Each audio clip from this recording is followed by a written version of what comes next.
ตามหาเจ้าของเพิ่นเนาะที่โต๊ะเคลียร์แต่ทิศก่อนเพิ่นแหละติดต่อบ่ได้เลยมีแต่หอยป้าแม่นไว้ไปตู้หน้าบ้านนี่เนาะผู้ใดเป็นเจ้าของหากผ่านเห็นนี่ก็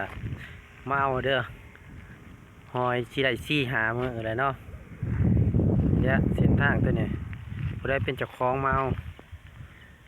เหยียบเก็บได้ในกลางทาง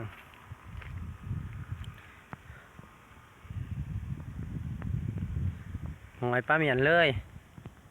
ถ้าบ่แม่นเจ้าของมาเอาบ่ได้เด้อพี่น้องเด้อมีแต่เจ้าของเท่านั้นที่มาเอาได้